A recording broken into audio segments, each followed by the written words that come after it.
உங்களுக்காக தூதர்களை வச்சிருக்கிறார், உங்களுக்கான தம்முடைய சேனைகளை வச்சிருக்கிறார், உங்களுக்காக யுத்தம் பண்ணுவது அவர் பொறுப்பு. அதை நீங்க நம்பும் போது அதை குறித்ததான ஒரு அறிவு உங்களுக்கு தெளிவா உங்க மனசுல இல்லை. உலகத்தில் இருக்கிறவர்களையும் எண்ணியில் இருக்கிறவர் பெரியவர், அவர்களோடு கூட இருக்கிறவர்களை காட்டிலும் அந்த எண்ணிக்கையை காட்டிலும் என்னோடு கூட இருக்கிறவர் பெரியவர், என்னோடு கூட இருக்கிறவர் பெரியவர். நான் ஆராதிக்கிறதே பெரியவர், நான் ஆராதிக்கிறதே தப்புவிக்க வல்லவர். பின்னால் துரத்தி வருகிற எதிரியும் சுற்றி வளைந்து கொள்கிற எதிரியும் உங்களை அணுகுவதில்லை. ஆண்டவர் சொல்லுகிற வார்த்தை, கர்த்தர் எனக்கு சகாயம், மனுஷன் எனக்கு என்ன செய்வான் என்று சொல்லலாமே. நான் உன்னை விட்டு விலகுவதில்லை, நான் உன்னை கைவிடுவதில்லை என்று ஆண்டவர் சொல்லியிருக்கிறாரே. நீங்க தேவனை பற்றிய அறிவு, என் தேவன் பெரியவர், என் கண்கள் அதை காண்பதாக. கர்த்தாவே, நீர் எனக்கு ஏற்படுத்தி வைத்திருக்கிறவைகளை, நீர் எனக்கு உண்டாக்கி வைத்திருக்கிறவைகளை என் கண்கள் காண்பதாக, என் மனங்கள் திறப்பதாக.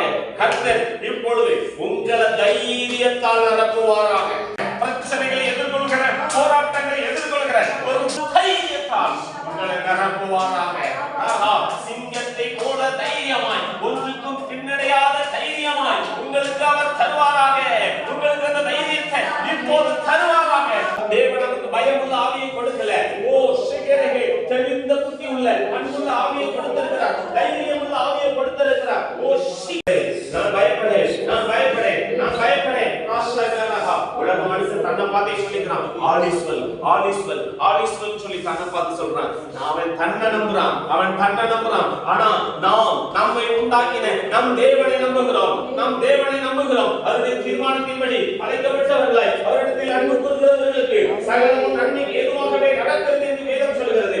என் தேவன் எனக்கு சகாய, என் தேவன் எனக்கு சகாய, என் தேவன் எனக்கு சகாய. என்னை கைவிட மாட்டார், என்னை கைவிட மாட்டார், என்னை